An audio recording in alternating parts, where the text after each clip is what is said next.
YG Memory Channel ဈေးတူဖြစ်ပါတယ်ဗျကျွန်တော်အခုပထမဗီဒီယိုပိုင်းနှစ်မှာလည်းကျွန်တော်ပြောထားတယ်ကျွန်တော်ကိုရီးယားလုပ်ငန်းကိုမှထိခိုက်တာနဲ့ပတ်သက်ပြီးတော့ပေါ့နော်တခြားခုနထိခိုက်တဲ့ဖြစ်ပျက်တွေကိုတော့ကျွန်တော်ရှေ့ရဗီဒီယိုတွေမှာပြောထားဆိုတော့ခေရှေ့စိတ်ဝင်စားလို့ရှိရင်ရှေ့ရဗီဒီယိုတွေကျွန်တော်ပြန်ကြည့်ပေးပါလို့ပြီးရင်ကျွန်တော်ရဲ့ YouTube channel တွေကိုလည်း like and subscribe လုပ်ပြီးတော့ပေါ့နော်ကျွန်တော်အထက်နိုင်ဆုံးကိုရီးယားမှာရှိနေစဉ်ကာလပေါ့လေကျွန်တော်ကြုံတွေ့ရတဲ့အကြောင်းအရာတွေပေါ့အဖြစ်မှန်တွေကိုပဲကျွန်တော်တင်ဆက်နေအောင်ကျွန်တော်ကြိုးစားရပေါ့ပြီးရင်နောက်ပိုင်းလည်းတခြားဒီကိုရီးယားမှာကျောင်းလာတက်နေတဲ့လူတွေနဲ့ပတ်သက်ပြီးတော့လည်းကျွန်တော်နှီးစက်ရကျောင်းသူကျောင်းသားတွေကျွန်တော်မေးပြီးတော့အဲ့လိုဗီဒီယိုလေးလည်းတင်ပေးမယ်ပေါ့နော်ဘယ်လိုຢာတွေအခက်ခဲတွေဖြစ်စီလဲဘယ်လိုຢာတွေကဒီမှာနေဘယ်လိုຢာတွေကြိုတင်ပြင်ဆင်လာတဲ့လဲဆိုတဲ့အကြောင်းအရာတွေပေါ့အခုကျွန်တော်ပြောနေတာဒီနေ့ကျွန်တော်ရဲ့ကိုရီးယားမှာကျွန်တော်လက်ထိပြီးတော့အခုဆေးရုံမှာကျွန်တော်10ရက်လောက်တက်တယ်ပေါ့နော်ဆေးရုံမှာ10ရက်လောက်တက်ပြီးဆေးရုံကနေစက်ရုံပြန်တဲ့အချိန်မှာအဲ့ဒီအချိန်ဒီကျွန်တော်လက်မှာသူကလက်ရဲ့ဖြစ်စဉ်ကဘယ်လောက်တောင်ဆိုးသွားလဲဆိုရင်ဒီလက်နှစ်ချောင်းကစတီးချောင်း6ချောင်းထည့်ထားတယ်6ချောင်းနဲ့ထိပြီးတော့လက်ညှိုးကစတီးချောင်း4ချောင်းလက်ကလေးကစတီးချောင်း5ချောင်းနဲ့ဆိုပြီးတော့စတီးချောင်းတွေမှာ6ချောင်းဆိုရင်မဲ့8ချောင်းကအပြင်ကနေသူကဖောက်ပြီးထည့်ထားလို့ပေါ့အပြင်ကနေအတိုင်းမြင်နေတာဒီလိုစတီးချောင်းနဲ့ဒီတိုင်းအပေါ်မှာထွက်နေရပါတော့အဲ့တော့လက်ကလေးထဲမှာနောက်ထပ်ရှိတဲ့5ချောင်းတွေကတစ်ချောင်းမြောက်ပဲသူကအစ်စ်ထဲမှာအယိုးထဲမှာထည့်ထားတယ်ကျန်တဲ့8ချောင်းကအပြင်ကနေအားလုံးမြင်နေရတာအဲ့တော့အဲ့စတီးချောင်းတွေလည်းကျွန်တော်က6လပိုင်းမှာထီတော့တစ်ခါ10လပိုင်း17လပိုင်း17လပိုင်းဆိုအရန်အေးလာတဲ့အချိန်ကြီးရောက်ပေါ့နော်အဲ့တော့လုံးဝစတီးချောင်းနေနဲ့ကိုယ့်ရဲ့ခန္ဓာကိုယ်ကြီးမှာတစ်ခုဖောက်ထွင်းပြီးနေရတဲ့ခံစားချက်ကတော်တော်ဆိုးတယ်ဗျာကျွန်တော်ဆေးရုံမှာ10ရက်တက်တဲ့အချိန်တော့ဆေးရုံမှာနည်းနည်းလေးနားတယ်ဆိုဆရာမတွေကကိုယ်အဲ့လိုအကြိုက်သေးပြောက်စီတွေပဲထိုးပေးရပေါ့စားသေးရတော့တောက်လျှောက်စားနေရအဲ့ဒီစက်ရုံကိုကျွန်တော်ပြန်ပြောင်းတဲ့အချိန်မှာအဲ့ဒီတော့ကျွန်တော်တို့စက်ရုံကအဆောင်မပေးသေးဘူးအဆောင်မပေးသေးတော့စက်ရုံရဲ့အပေါ်တက်ကကျွန်တော်တို့ဂိုဒေါင်လောက်ထားတဲ့အခန်းထဲမှာနေတာပေါ့အရင်တော့ဂိုဒေါင်အခန်းပေါ့အဲ့လိုအခန်းထဲမှာကျွန်တော်တို့အခန်းဖွင့်ပြီးနေတယ်ပေါ့နေတဲ့အချိန်မှာ तू က6လပိုင်းလောက်ဆိုတော့နွေရာသီအရန်လဲပူသေးတယ်အပေါ်မှာအဲကွန်းလည်းမရှိတော့အဲ့ဒီချွေးထွက်တာတွေကိုကရေချိုးကျင်တယ်ဆိုရင်ရေချိုးရတာကိုကတယောက်တည်းဘလုံးမအဆင်မပြေဘူးဗ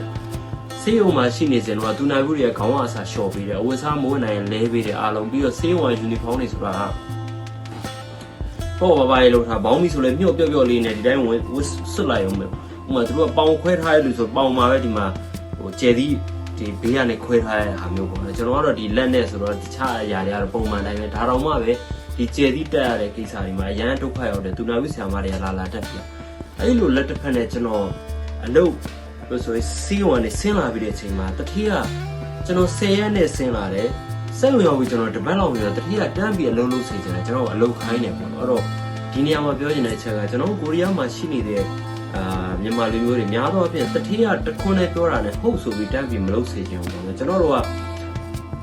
ပြောရင်ဒီစက်ရုံကနောက်ဆုံးရုံဆိုတာဒီစက်ရုံမှာတစ်နှစ်ပြည့်မှာ royalty နဲ့ပြန်လာလို့ရမှာအဲ့တော့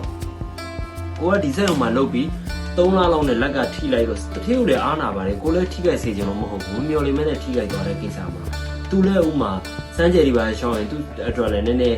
တည်ရမလားစက်ရုံနဲ့ပတ်သက်ပြီးအမှတ်တွေပါရော့သွားတယ်ရှိနိုင်တော့ကိုလည်းနားလဲဒါပေမဲ့လည်းတစ်ဖက်ကလည်းကိုယ်တိုင်ကလည်းဒီလိုဖြစ်ထားတဲ့ခံစားချက်ကြီးနဲ့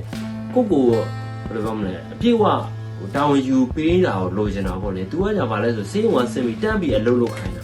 ဆိုတော့ဒီလက်တစ်ဖက်ကလုံးဝဘလုံးမှာပတ်တီးနဲ့အစင်မပြေတဲ့အချိန်မှာသူကလက်တစ်ဖက်နဲ့ဂျုံမုံနေပါတယ်ပေါ့ဆက်သေးကိုကျွန်တော်တို့ကခေါက်ဆွဲထုတ်တာဆိုလို့ရှိရင်ခေါက်ဆွဲရဲ့အပေါ်မှာနှောက်အောင်ဂျုံမုံလေးကိုဖြူပေးတယ်မှာအဲ့ဒီဂျုံမုံဖြူတာတော့ဆက်ကအော်တိုကြာတာဒါပေမဲ့ကျွန်တော်ကအဲ့ဒီဟာကိုသူကဆက်သေးကိုထစ်နဲသွားတဲ့ဂျုံမုံကိုကျွန်တော်ကဒီလိုအိတ်ထဲကနေဒီလိုခွက်နဲ့ထည့်ပေးဖို့သူကပြောတာပေါ့ဒါပေမဲ့ဆက်ရုံဆိုတဲ့သဘောတရားဂျုံမုံတွေကအမြဲတမ်းအမုံကတက်တယ်အဲ့တော့ကိုကရေချိုးရတာအရန်ပင်ပန်းတယ်ပြောရရင်ရေချိုးရတဲ့အချိန်ဘောင်းမီချိုးအောင်အကုန်ချိုးအောင်အစာဆုံးအသေးသေးကအစာလိုက်ချိုးပြီးရင်ရေချိုးတဲ့ကဆက်ပြားလဲတိုက်မြတစ်ဖက်ထဲပဲတိုက်ရတာကိုကအဲ့လိုအချိန်ဒီမှာရေချိုးတာဥမာ2ရက်တစ်ခါလောက်ချိုးနေတာကို तू လုံပုံနဲ့ကိုကနေတိုင်းချိုးနေမှရမယ်အနေထားမဖြစ်မနေချိုးရမှာပေါ့ဘယ်လိုနေနေဒီအမှုန်တွေကခန္ဓာကိုယ်မှာကတ်တာဟုတ်နွေရာသီလည်းဖြစ်တော့ကိုရီးယားနိုင်ငံရဲ့နွေရာသီကလည်းသူတို့ကစိုးထိုင်းစားတွေရှိတော့ပူတာအောင်မှသူတို့ကလောင်ပိတ်ပြီးပူတာပေါ့အဲ့လိုပူတော့ချွေးရကိုကအရန်ထွက်တဲ့လူဖြစ်ပြီးတော့ရေချိုးမှဖြစ်မှာအဲ့ဒီမှာလည်းလက်ကလည်းတစ်ခါချွေးတွေပြန်လာပြီးဒီလက်ကြီးလည်းမြစ်ပတ်နေတာမျိုးလေကိုကမနေချင်လက်ကလည်းပြီးရတော့အပြည့်အောင်ပတ်တီးစီးထားတယ်ကြာတော့နန်တယ်လေကိုမှအဲ့လိုအခြေအနေတွေရှိတော့ तू ကအဲ့လိုနားမလဲဘူးတန်းပြီးတော့အလုံးစင်ခိုင်းတာဟာအဲ့ဒီအစောပိုင်းတော့နည်းနည်း တီးခံပြီးလုတ်ပေးလိုက်သေးတယ်လုတ်ပေးရတယ်နောက်ဆုံးကျွန်တော်3လလောက်ထိကြာသွားတယ်သူကစမ်းကြယ်ကိုသူကမလျှောက်စေချင်အဲ့တော့ကျွန်တော်ကလည်းမလျှောက်တော့ပြောတယ်ဒါပေမဲ့သူ့ကိုယုံကြည်တဲ့သဘောပေါ့โอเคစမ်းကြယ်မလျှောက်ဘူးတထေးကသူကသူ့ဟာသူမင်းကငါကြည့်လို့ပေးမယ်တဲ့အဲ့ဒီအချိန်မှာစိတ်ကူးတောက်ကုန်လဲ140လောက်သူအားလုံးစိုက်ပေးတာပေါ့နော်မင်းကငါကြည့်လို့ပေးမယ်ပါညာသူကတော့ပြောတယ်ဒါပေမဲ့ तू ဘယ်လိုပြောကိုကသူ့ကိုမယုံဘူးဆိုတာတခြားအကြောင်းအရာတွေအစတွေရှိတယ် तू ကအဲ့လိုတေးသေးဖွားဖွားလေးရဆို तू လုပ်ပြီးမဲ့နဲ့မလုပ်ပေးတဲ့အကြောင်းအရာရှိတော့ကိုကအလွယ်မယုံချင်ဘူးမယုံကျွန်တော်အဲ့လိုပဲအမြဲတမ်းတွေးဝေးနေတာဒါပေမဲ့နောက်တစ်ချက်ကကိုကဒီစက်ရုံမှာတစ်နှစ်ပြည့်မှာကျွန်တော်ကစာချုပ်ချုပ်ပြီးညီမပြေကိုအလဲပြန်လာပြီးတော့မှတက်တန်းပြန်တိုးပြီးပြန်ခေါ်မှကိုကရမယ်အနေထားပြီးတော့တတိညိုညင်ပါလဲမလို့ချင်အဲ့ဒီအချိန်မှာ तू စိတ်ကျဉ်နှံ့အောင်အစတော့ကျွန်တော်3လလောက်ဒီစမ်းကြဲလဲမလျှောက်ဘူးတတိရိုင်းမဲ့နေပါမယ်ဆိုပြီးစေးုံလေးသွားလိုက်ဘာလာလိုက်လေကိုယ်တိုင်ထမင်းလည်းမချက်နိုင်ဘူးလေထမင်းမချက်နိုင်တော့ तू ကထမင်းဆိုင်မှာစားတော့တယ်နောက်ဆုံး तू ကညိုညင်လာတယ်သူတို့ရှင်းပြရတာဟုတ်အဲ့လိုညိုညင်လာတော့ကိုကလည်းအဲ့ချိန်မှာပိုတိလာဟာငါတို့ဒီထမင်းလေးတစ်နက်တော့မချွေးကြဘူးငါလက်နဲ့ဟိုထမင်းမချက်နိုင်တဲ့ကိစ္စပြီးတော့ तू အလုပ်လည်းခိုင်းနေတယ်ဘလို့ကြီးတော့ဆိုရင်နောက်ဆုံးကျွန်တော်တထေးမသိအောင်ဒီပူဖြောင်းကအလုပ်သမားရုံဆိုတာကျွန်တော်ပြောမယ်ကိုရီးယားနိုင်ငံမှာအဲ့တော့ဒီဗီဒီယိုထဲမှာကျွန်တော်ကိုရီးယားမှာရှိနေတဲ့လူတွေကြည့်နေတယ်ဆိုရင်ပေါ့နော်ဖြစ်နိုင်ရင်မြန်မာအလုပ်သမားကူညီရေးစင်တာပူဖြောင်းရုံးမှာမန်ပါဝင်စေခြင်းနဲ့မန်ပါဝင်တာအခုတစ်လမှာ1000ခွဲပဲရှိတယ်ဒါပေမဲ့ကိုယ့်ရဲ့အခက်အခဲတွေအားလုံးသူကလုံးဝ free like ကိုပေးတယ်ဥပမာရှင်းနေနဲ့လိုရင်တော့ရှင်းနေချိတ်ပေးတယ်ရှင်းနေကို percentage တစ်ခုတော့ပေးရမယ်ပေါ့နော်ဒါပေမဲ့သူတို့ရုံးကိုတစ်ခုမှပေးကြမလို့ရုံးကကိုရီးယားမန်ပါဝင်ကြီးပဲလာစဉ်ပေးသွားတယ်အဲ့တော့တချို့လူတွေကကြတော့ငါအရာလုပ်တယ်တုံးတက်တယ်နဲ့နဲရဲနဲ့ပဲဥမာကိုရီးယားလူမျိုးတွေပြောဟုတ်ကဲ့ဘာညာလောက်နဲ့ဘွာကြီးကိုပြီးသွားရတဲ့နာမဟုတ်ဘူးနော်တကယ်ကြလုပ်ငန်းပေါ်မှာတကယ်အခက်အခဲကြုံလာတဲ့အခါကိုယ်တိုင်တချို့ຢာတွေဖြည့်ရှင်းနိုင်ဝင်တယ်ကျွန်တော်ဆိုလို့ရှိရင်အရင်ဆုံးကိစ္စတွေကျွန်တော်ဖြည့်ရှင်းနေရပဲဒါပေမဲ့နောက်ဆုံးစမ်းကြယ်ရှောက်မဲ့အဆင့်ကြမှာကိုရှောက်လို့ရှိရင်ကိုကတိတ်ပြီးတော့တမန်ရိုးကြပဲရှောက်လိုက်လို့ရှိရင်ကို့အတွက်ရားတင်တဲ့ပတ်စံပိုနေသွားတာတွေဖြစ်တတ်တယ်အဲ့ဒီတော့စမ်းကြယ်ရှောက်မယ်ဆိုရင်နားလဲတဲ့လူတွေတိုင်ပင်ပြီးရှောက်တာပိုအကောင်းဆုံးပဲပေါ့အဲ့တော့ကျွန်တော်အလုပ်သမားရုံးကလည်းရှေ့နေနဲ့ချိန်ပြီးတော့ကျွန်တော်ရှေ့နေနဲ့ကြင်ရင်ဆွေးနွေးတယ်တတိယလုံးဝစမ်းကြယ်ရှောက်မခံဘူးစမ်းကြယ်ရှောက်ရင်သူ့ဆိုင်ရုံကအလုပ်ရှုပ်တယ်ဗာဖြစ်တယ်ညာဖြစ်တယ်ပြောပြီးကျွန်တော်ကိုတစ်လနှစ်လကျွန်တော်စောင့်ကြည့်တဲ့အချိန်မှာလစာပေးတာဘယ်လိုပေးလဲဆိုတော့ဒီပုံမှန် basic ကြီးအခြေခံလစာတဲ့ကျွန်တော်ရော့ပြီးပေးတာဟာကိုကလက်ထိထားတာကိုအလုပ်ကလည်းလုံးတော့လုပ်ပြရတယ်ပြီးရင်သူတို့မျက်နှာအရေးကဲကြည့်နေရတယ်နေရတဲ့အဆောင်ကလည်းစက်ရုံအပေါ်တက်ဆိုတော့သူတို့တွေဘာလုပ်နေလဲကိုကအားလုံးသိနေရတယ်ကိုကရှောင်လွှဲလို့မရဘူးကွာအဲ့လိုခံစားချက်နဲ့ကိုကနေရတဲ့အချိန်မှာ तू ကကိုလာတာပါအဲ့လိုပြီးတော့ဟာအဆင်မပြေဘူးငါဒီတိုင်းဆိုတော့လုံးဝအဆင်မပြေဘူး तू နဲ့ငါနဲ့ဖြစ်ချင်တာဖြစ်ကွာလို့ငါအနာကငါဖြစ်ချင်တယ်လုပ်လို့မဆိုဘူး तू ပြန်မခေါ်လဲဂယူးဆိုင်တော့ဆိုပြီးကျွန်တော်ဘယ်လိုလုပ်လိုက်လဲဆိုတော့စမ်းကြယ်ကိုကျွန်တော် तू မသိအောင်ရှေ့နေတဲ့တိုင်မျိုးကြီးကျွန်တော်ရှော့ချလိုက်သူ3လစာကျွန်တော်ပေးထားရတော့တစ်လပေးမယ်18သိန်းလို့ဘာလို့73သိန်းလို့လာမသိကြတာကျွန်တော်အသေးချာတော့မှတ်ပြီးတော့အဲ့တော့စမ်းကြယ်လျှောက်ပြီးစမ်းကြယ်လျှောက်လိုက်တဲ့အချိန်မှာသူတို့စီကိုစာဝင်လာရောစမ်းကြယ်ရတယ်ဒီလိုဆိုတော့ဖြစ်တော့အဲ့ဒီမှာလည်းသူကဒေါပုံနေထားပြီးပြောရရင်ကျွန်တော်ကလက်ထိထားလို့သူကျွန်တော်ဘာမှသိမလားဂျိုင်းအရန်ကြီးဟောမဖြစ်တာတမို့ဆိုရင်မလွယ်လာဘူးတတိယအမြဲတမ်းလူမိုက်စကားလည်းတိတ်ပြောတာပေါ့ဒါပေမဲ့ဘာပဲပေါ့သူ့စီမှာကိုအလုပ်လုပ်ခွင့်ရပြီးတော့နောက်တစ်ချိန်သူပြန်ခေါ်ပေးတာတွေအတွက်ကျေးဇူးတင်တာရှိပါတော့ဒါပေမဲ့ကျွန်တော်ကကျွန်တော်စမ်းကြယ်လျှောက်တဲ့ကာလမှာကျွန်တော်ကြုံရတဲ့အခက်အခဲလေးကိုပဲပြောပြရတာသူ့ကိုမကောင်းဘူးလို့လည်းကျွန်တော်မပြောတော့ဘူးကျွန်တော်ပုံမှာဒါကျေးဇူးတချို့ရှိခဲ့တဲ့လူတွေပဲပေါ့နော်အဲ့ဒါနေကျွန်တော်စမ်းကြယ်လျှောက်လိုက်တော့စမ်းကြယ်ကလည်းအကျုံးဝင်သွားတဲ့အချိန်မှာမင်းဘယ်လိုမျိုးလုပ်ချင်လဲတတိပေးထားတဲ့လစာတွေကိုမင်းယူထားပြီးတော့မင်းဒီကနေစပြီးစမ်းကြယ်လျှောက်မှလားဒါမှမဟုတ်မင်းအစလကလေးဟာကိုစမ်းကြယ်ပြန်လျှောက်မှလားဆိုကျွန်တော်မထူးအစလာဟာနေလျှောက်မယ်ဆိုတော့အဲ့လိုပထမတတိပေးထားတဲ့ပတ်စံကိုလက်ခံထားရင်အဲ့ငွေအပေါင်းလောက်ပဲစမ်းကြယ်ရတာပြောတာအဲ့တော့တတိပေးတဲ့ဟာ18သိန်း18သိန်းလောက်ပဲရတယ်လေရတော့ကျွန်တော်ကတိတ်အဆင်မပြေဘူးအဲ့တော့ရှင်းနေနဲ့တိုင်ပင်ပြီးရှောက်လိုက်တယ်ရှင်းနေပြောတဲ့အတိုင်းလုပ်လိုက်တာကျွန်တော်ကတစ်လကိုကိုရီးယားငွေ24သိန်းလောက်ရတယ်24သိန်း25သိန်းလောက်ထင်တယ်ရတယ်စမ်းကြယ်ကရတော့တတိပေးထားတဲ့ပတ်စံအားလုံးကိုသူ့ကိုကျွန်တော်refund ပြန်လို့သူ့အားလုံးအဲ့ပတ်စံတွေအားလုံးကျွန်တော်ပြန်ပြီးတော့ပေးလိုက်တယ်အဲ့ဒါသိန်း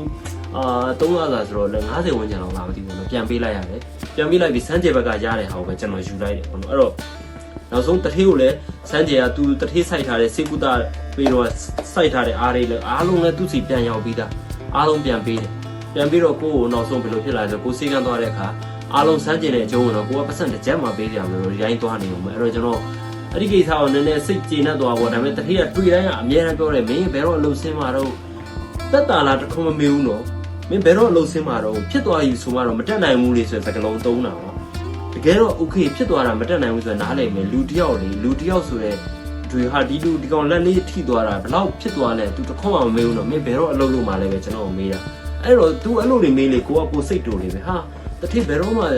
မင်းအစိပ်ပြေလာမမေးဘူးဘယ်တော့အလုပ်လုပ်မှလဲမေးတာကျွန်တော်အဲ့ရနေအနည်းဆုံးကျွန်တော်6လနဲ့တစ်နှစ်အထိနားလို့ရတော့ကျွန်တော်6လနားလိုက်တယ်ဘာလို့လဲဆိုတော့ကျွန်တော်ကအဲ့ဆက်ရုံမှာတစ်နှစ်အတွင်းအလုပ်လုပ်မှရမယ်ဆိုတော့ပထမ3လလောက်လုပ်တယ်6လစေကူတာကုန်းနဲ့နားလိုက်တော့9လဖြစ်ရောအဲ့ဒီစမ်းကြေကနေကျွန်တော်စေကူတာကုန်းနဲ့ပြီးသွားပြီပတ်တီးတွေအားလုံးဖြည့်စတီးချောင်း8ချောင်းလဲဒီလိုအစိမ်းလိုက်ထုတ်တာစတီးချောင်းတွေစတီးချောင်းတွေတော့မပြောရဘူးနောက်ဆုံးကျွန်တော်စမ်းကြေလျှောက်တဲ့အချိန်စမ်းကြေဝင်သွားပြီးတထည့်ရလဲလုံးဝဒေါသပုံတွေထားသူတို့လည်းများချင်းလဲပြဿနာတွေပါတက်တယ်ပေါ့မတက်နိုင်ဘူးဒါကိုကလည်းကိုလုံးတဲ့တာလောက်တာပဲဆိုပြီးနောက်ဆုံးသူလည်းကိုဒီကောင်ရှော့တက်လို့မရဘူးလို့တွေးသွားဝင်ရပါတယ်အဲ့တော့နောက်ဆုံးကိုစကားပိုင်းပြောမင်းလည်းလှုပ်ချင်လို့ငါလည်းမင်းကိုအဆုံးထိငါသွားပြမယ်ပါညာ तू ကအဲ့လိုမျိုးအထားမျိုးနေလာရင်းနဲ့နောက်ဆုံးကျွန်တော်ဂျားထဲမှာတော့ तू ပြန်ခေါ်အောင်ပေါ့ကျွန်တော်ညီမယူမဖြစ်မနေပြန်လာမှာဖြစ်ပြီးတော့ तू ပြန်ခေါ်အောင်တော့ကိုအလုပ်လုံးနိုင်တဲ့အချိန်ကျရင်ကျွန်တော်ပတ်တိဖြစ်ပြန်တယ်တန်းလုံးမှာတထေးပါညာတွေကိုကပြောတာပေါ့လေပြီးရင်ညီမပြီးကိုပြန်လာရင်လဲကျွန်တော်တထေးစီပဲလုပ်မယ်ပါညာပဲတကယ်လဲကိုစံတာအဲ့လိုပဲကွာ तू ဘယ်လိုတွေပြောခဲ့လို့ဆိုပြီး तू ခံစားချက်ကိုလည်းနားတယ်ဘာလို့ဆို तू ဆံရောက်တာမကြသေးဘူးထိခိုက်ပြီး तू ဘက်ကညှဉ်းနှာမှုတွေရှိတာလဲကိုသိတယ်ပြီးပြီမဲ့ဒါကလည်းကိုကဝန်ထမ်းတယောက်အနေနဲ့ကိုရတဲ့အခွင့်အရေးကိုဘက်ကလည်းတစ်ဖက်ကရအောင်ယူထားတဲ့အတွက် तू ကစိတ်မထားတတ်လို့ तू ဘယ်လိုပြောမလဲမင်းငါ့အပေါ်မှာဒီလိုလုပ်တယ်လို့တွေးရမယ်ကိုကတော့ကိုလုံးတင်တာလုပ်တာပဲဆိုတော့ကျွန်တော်အဲ့လိုနဲ့ဆက်သွားရင်လည်းဂျားထဲမှာတော့စိတ်ကတော့ညစ်တာပေါ့ညီမကြီးပြန်မခေါ်ရင်ဒုက္ခပဲပါညာထင်နေအဲ့ဒါနဲ့ကျွန်တော်စတီးချောင်းတွေက3လ4လလောက်နေတော့စတီးချောင်းတချို့စတီးချောင်းတွေထုတ်တော့လည်းပြောဝင်တော့စတီးချောင်းက तू ကလက်ဒီလက်ညိုးတွေထဲမှာဒီလိုဖောက်ထည့်ထားတာတစ်ချောင်းဟဲ့လက်တန်းအရှည်လောက်တွေရှိအဲ့လိုစတီးချောင်းကိုဘာလုပ်ထားလဲဆိုတော့ဆရာဝန်ကကျွန်တော်ထင်တာစတီးချောင်းထုတ်တဲ့ခါတော့ဆရာဝန်ကထုံသေးလေးထုတ်ပြီးထုတ်မယ်လို့နာမဟုတ်ဘူးဒီနေ့ဒီချောင်းအစင်ပြီးလောက်တယ်ဆိုရင် तू ကဘာလုပ်လဲဆိုရင်ကျွန်တော်လည်းကိုခဏပေးပါညာဆိုပြီးလောက်အဲ့လိုဆွဲတာအစိမ့်လိုက်ဆွဲထုတ်တာစတီးချောင်းတွေဝါဆောင်းတွင်းရောက်လာပြီနော်3-4လဆိုဒီဇင်ဘာ1လပိုင်းလောက်တွေဖြစ်လာဟာလူလုံးဝဟိုဘယ်လိုပြောမလဲချွေးတွေကိုပြန်ပြန်ကြပြီးတော့တကယ်ကိုယူမတက်နာတာအဲ့ဒီနာကျင်မှုကမှဘာနဲ့မှမလဲနိုင်ဘူးတဲ့လားကျွန်တော်လက်စဖြစ်တော့တောင်မှပဲနားတယ်ဆိုတဲ့ခံစားချက်တိတ်မရှိဘူးအထွေးပေါင်းများစွာနဲ့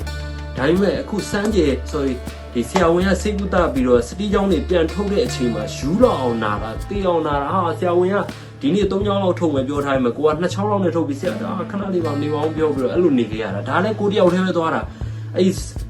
နှုတ်ပြီးတဲ့အချိန်ဆိုလူကဖျားကျင်လို့တွေဖြစ်နေအေးတဲ့အချိန်ဆိုပို့ဆိုးတာပေါ့လေဒီလက်ထိတ်တွေကစတီးချောင်းတွေဒီလိုထုတ်တဲ့အချိန်မှာရာသီဥတုကမိုင်းနဲ့တွေအေးနေတဲ့အချိန်မှာဘလောက်တုံလဲပြီးရင်အနွေးတဲ့တစ်ထည်ဝတ်မယ်ဆိုဟဲ့အနွေးတွေကိုဒီလိုအပေါ်ကနေဒီလိုဖြည်းဖြည်းချင်းရှိုးပြီးတော့ဒီလိုလုပ်ရတာညအိတ်ရင်လည်းအမြဲတမ်းဒီလက်ကိုဂီးဆိုင်ပြီးတော့ဒီလိုနေပြီးအိတ်ခဲ့ရတာသူကအဲ့လိုအကြောင်းအရာတွေကိုကျွန်တော်ဘယ်တော့မှမနစ်သိမ့်မယ်လေသူစက်ရုံမနစ်နာအောင်ပဲအမြဲတမ်းပြောနေနေပေါ့နော်အဲ့ဒီတော့ဆိုစတီးချောင်းတွေဥမာကျွန်တော်8ချောင်းထုတ်ပြီးတော့ဒါပေမဲ့လက်ခလေကတော့အဲ့လိုအရန်ကောက်သွားတာတော်တော်ကြီးကောက်နေတာဒါပေမဲ့ကောက်ဝင်မှလည်းအလုပ်လုပ်ရသေးတော့ကျွန်တော်ကဘယ်လိုဖြစ်ချင်လဲဆိုတော့ဆရာမြန်မာပြည်ကိုကျွန်တော်ပြန်ပြီးတော့မှပြန်လာမှစေကူတာလို့ရလာဆိုဆရာဝန်ကလည်းရတယ်အဲ့ကြောင့်မှမင်းလည်းအခြေအနေကြည့်ပြီးတော့မင်းမြန်မာပြည်ကနေပြန်လာလို့ရှိရင်စမ်းကြေကမင်းအာမခံထည့်လိုက်တာနဲ့ပြန်ဆက်သွားတဲ့အခါမင်းလုပ်လို့ရရဲဆိုတော့ကျွန်တော်မြန်မာပြည်ကိုပြန်ဖို့ကျွန်တော် focus ထားရတယ်ပေါ့နော်မြန်မာပြည်ပြန်ဖို့အတွက်တတိကြည့်ပြီးအောင်ပြန်နေရတယ်အဲ့တော့ကျွန်တော်ဆေးရုံက6လနားပြီးတဲ့အချိန်မှာ3လလောက်ကျွန်တော်အလုပ်လုပ်လိုက်ရတယ်အလုပ်လုပ်ပြီးတော့မြန်မာပြည်ကိုကျွန်တော်ပြန်တော့တတိကိုအကြတော့လေကိုကအလုပ်လုပ်တဲ့ခါလဲကျွန်တော်က view site လုပ်တယ်တန်ရှင်းရစာအတိအကျ view site လို့တော့သူလည်းအချိန်မှာကိုယ့်ပုံမှာနည်းနည်းအမြင်ပြောင်းလာတယ်ပြောင်းလာတော့ okay ယူရန်ဒီနဲ့မင်းတို့ပြန်ခေါ်ပြီးမှအဓိကကိုရီးယား senior တယောက်ကလည်းရှိတယ် senior ကလည်းဟိုငါတော့အာမခံပေးမယ်ပါညာကြီးပြောတော့ကျွန်တော်လည်းမြန်မာပြည်ပြန်သွားတာဒါပေမဲ့ကိုကသိစိတ်မချရဘူးပြောရင်ပြန်ရတာ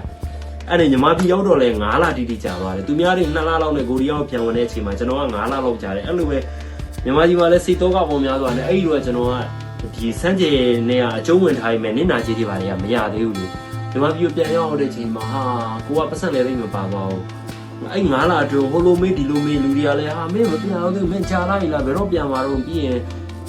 တခြားအကြောင်းအရာတွေကလည်းပြီးရမှာအဆင်မပြေဘူးတဲ့အကြောင်းအရာတွေရှိညနေဘက်ဆိုအပြင်ထွက်ရတာအဆင်မပြေနေနောက်ဆုံးဟာလူကတကယ်တော်တော်စိတ်တင်ညစ်ခဲ့တာလေလားစိတ်တင်ညစ်ပြီးတော့ရန်ကုန်မှာနေတဲ့အချိန်တော့ပဲခဏနည်းနည်းလွတ်လပ်တယ်ပေါ့မန္တလေးမှာကို့အမားတွေစီမှာနေမယ်အမားတွေအကျဘယ်နားလေးတော့စိတ်ပူရတာပေါ့အဲ့တော့ကျွန်တော်ရန်ကုန်မှာအကြာဆုံးနေတယ်စကိုင်းကအမေတီလာရှင်ကျောင်းမှာနေတယ်တခါတတူကအမားတွေစီမှာနေတယ်အဲ့လိုမျိုးကျွန်တော်လှည့်ပတ်နေနေနောက်ဆုံး4လမြောက်လောက်နေမှာကျွန်တော်ကကိုရီးယားဘက်ကပြန်ပြီးကောလင်းကြတာဟာအဲ့ချိန်ကျမှအရန်နေပြောပြီးနောက်ဆုံး9လပြည့်လောက်မှာကျွန်တော်ကိုရီးယားနိုင်ငံကိုပြန်ရောက်တာရောက်ပြီးတော့တခါကျွန်တော်အဲ့ဆက်ရုံမှာပဲအလုပ်တွေပြန်ဝင်တယ်ပြန်ဝင်ပြီးတော့တခါ ယ်လိုပြောမလဲအလုပ်တွေပြန်ဝင်တယ်ပေါ့နော်နောက်ဆုံးမြန်မာပြည်ကနေဒီကိုပြန်ဝင်လာမယ်လို့တော့တယ်အဲ့လိုပဲကျွန်တော်တထေးကမခေါ်တော့ဘူးထင်ပြီးတထေးစီကိုဖုန်းတွေတော့တောင်းလျှောက်ဆက်တယ်ဆက်ပြီးမှလည်းဖုန်းရဲ့သဘောထားထင်တိုင်းလည်းမရအောင်သူတို့နဲ့ကိုနေရအချိန်မှန်သူတို့ကလည်းခေါ်ခိုင်းထားမှမရဘူးဆိုကျွန်တော်လုံးဝအဆင်မပြေတော့ထင်တာလက်လျှော့လိုက်ပြီတော်တော်ကြီးကိုလက်လျှော့ရတော့မယ်လို့ထင်တဲ့အချိန်မှာမထင်မှဖင်းတဲ့ကျွန်တော်အတွက်ဒီကိုရီးယားဘက်ကနေအဲ့လိုကောလင်းကြတယ်ဆိုတော့စာတွေ့လိုက်တော့အဲ့မှာလည်းအရန်ပေါ်သွားပြီကျွန်တော်ဒီတစ်ခါတော့ငါလုံးဝကိုရီးယားနိုင်ငံကိုဘယ်တော့မှအထက်နိုင်ဆုံးပေါ့လေမစွန့်ခွာပဲနဲ့ပေါ့ဒီတထေးနဲ့လည်းโอเคအကောင်းဆုံးနေကြည့်မယ်မရတော့ဆိုတော့နောက်ထပ်တခြားတထေးကောင်းတစ်ယောက်နဲ့ထပ်ရှာပြီးတော့ငါဘယ်လိုလုပ်မယ်ဆိုပြီးကျွန်တော်အဲ့လိုမျိုးပြန်တွေးပြီးတော့ဒီတစ်ခေါက်ပြန်ဝင်လာဖြစ်တယ်ပေါ့နော်အဲ့တော့ဒီဗီဒီယိုလေးကိုကျွန်တော်အခုဒီလောက်နဲ့ရပ်ပြီးတော့နောက်ပိုင်းနောက်ထပ်အပိုင်း၄အပိုင်း၅လောက်ထိဖြစ်မယ်ပေါ့နော်ကျွန်တော်အခုစမ်းကြဲအာမခံလျှောက်ပြီးတော့ဘယ်လိုတွေနောက်ထပ်ရလဲဆိုတဲ့အကြောင်းနဲ့ကျွန်တော်နောက်ပိုင်းတွေမှာဆက်ပြောပါမယ်အားလုံးကျေးဇူးတင်ပါတယ်